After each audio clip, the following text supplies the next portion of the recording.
Hello po mga kabayan, kamusta po kayo? Sana po nasa maayos po kayong kalagayan.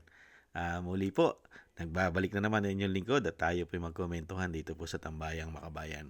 Magumpisa na po tayo. Komentuhan po natin, ito pong abogado po ng prosecution ay meron din po palang kinasangkutang kaso mga kababayan sa pangunguna po ng kanilang abogado na sa Attorney Kapunan. Siya po pala'y guilty sa kasong unjustice visation at siya po pinagmumulta o pinagbabayad. Ibang klase, no? Lahat po pala halos ng nasa prosecution ay nagkakaroon ng kaso, pati witness, may nakakulong, may kaso, pati pala abogado nila, mga kababayan. Sa bagay, hindi naman po tayo magtataka. Yung mga congressman diyan sa House of Representatives, ayon mismo kay Kiko Barsaga, ay napakarami daw po diyang magnanakaw at mga buhaya.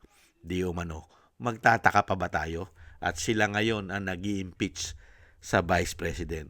Ito po, pakinggan po natin at panuurin. Ito pong ikinaso na guilty ang isang kapunan sa kasong unjust visation. Ito po, pakinggan po natin mga kababayan at panuurin.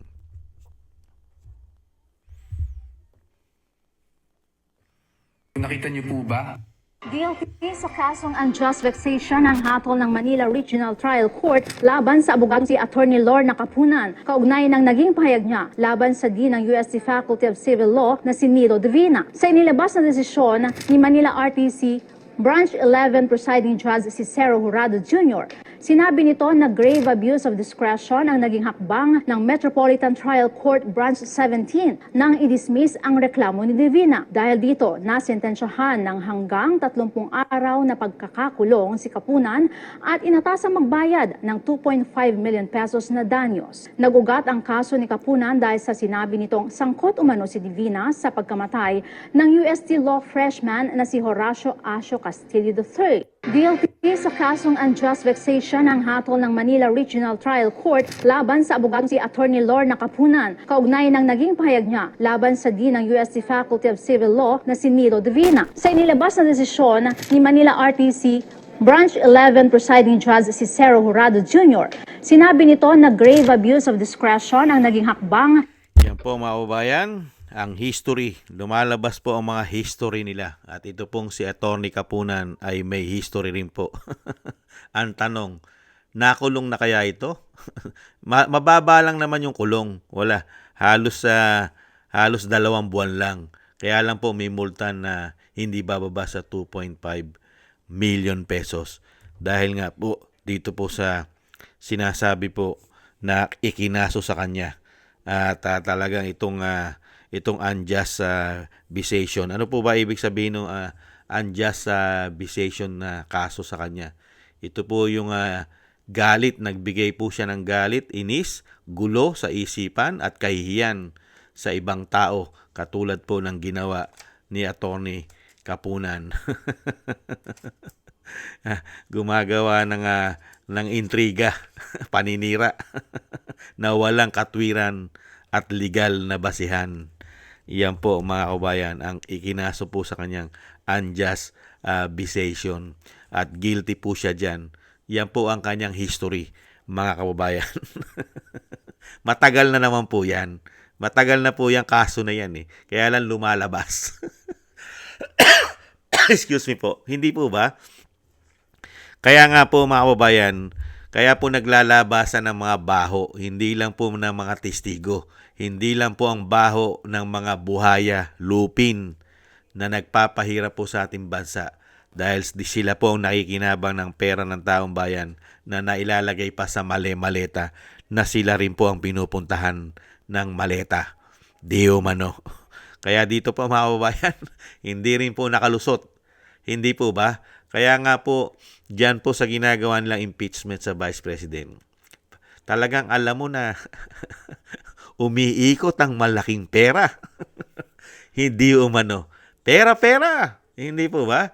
Dahil nga po, ayon na rin mismo sa kapatid ng tinatawag ng kanyang ate na bangag na grabe daw po ang ginagawang pondo dyan para lang mapabagsak ang mga Duterte. Trilyon daw po. Trilyon daw po ang binabudget dyan ayon mismo kay Senadora Amy Marcos. Nung nakarang taon, sinabi niya yan. Hindi po ba?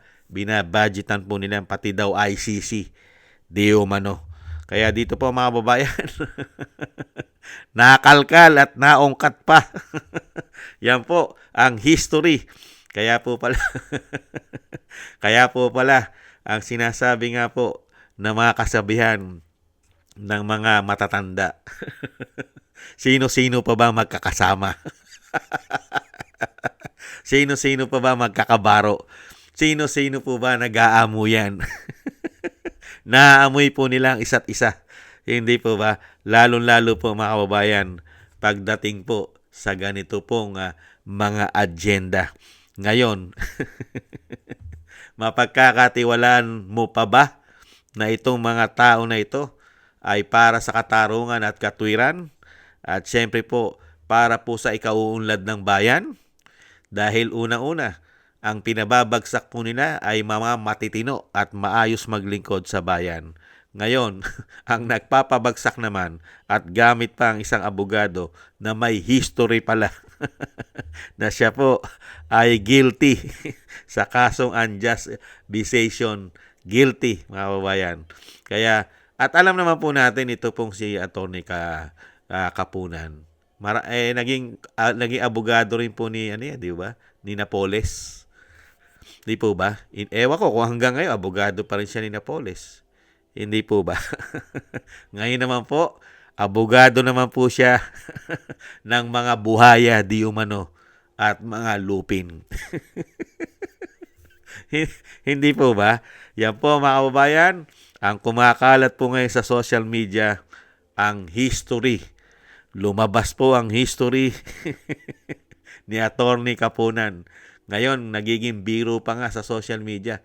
Kaya raw pala wala raw pong gana. Wala raw po kagana-gana at malungkot na malungkot daw po ang pagmumuka ni Atty. Kapunan dahil daw po iniisip daw po yung kanyang kaso.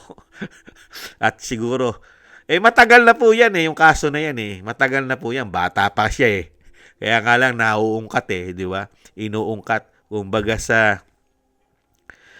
sa history, nakakakalkal ang history mo. Ang malaking katanungan lang po natin dyan, kung yang pong hatol ng korte, ngayon lang ba yan? Ngayon lang po ba yan? Baka matagal na rin po yan. Hindi po ba?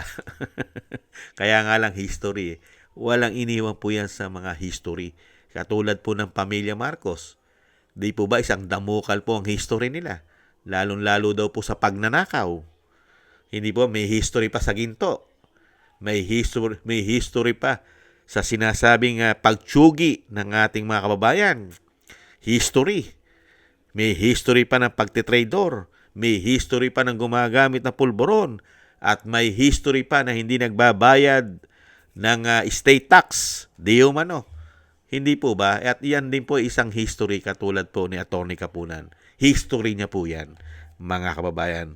Yan po, ang kumakalat po ngayon sa social media na nakalkal at pumutok.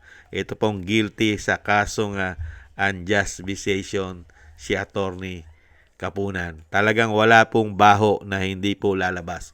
Wala pong baho na hindi aalingasaw. Hindi po ba? Maraming salamat po sa inyo mga kababayan. At thank you po sa gusto po ng ating Tambayang Makabayan sa YouTube at TikTok. At ganun din po sa inyo po mga nagko-comment, like, share, and subscribe at patuloy po nagsusubscribe. Shoutout po sa inyo lahat. At thank you rin po sa mga nagbibigay po ng tulong at biyaya. Shoutout po kay Eric Hershaw from Canada, Kingston from Hong Kong, Jake Yahut from California, USA, Gina Ray from Berlin, Germany, Julieta Silona from Sydney, Australia, Baby Roman at Ate Isa from Cagayan Valley, Jim Aris from United Arab Emirates, ako si Pilam, Ani Jo, kay Gayat Shena, kay Mary Natividad Blinden from Netherlands, Tatay Nick from Toronto, Canada, kay Jesus Baldipena, Rolando Guerrero, Milay, Felipe Shapno from Texas, USA, Ma'am LB Sermani from North Miami, Florida, USA, Mika Ligaspi, Frank Zamora from California, USA, at Romulo Di Binagracia from Bacolod City. Maraming salamat po. Ingat-ingat po kayo sa inyo po mga paggawa. God bless po sa inyo lahat. Shoutout po mga kababayan. Tis-tis lang po tayo at ingat-ingat po kayo mga kababayan. Muli po. Bye-bye.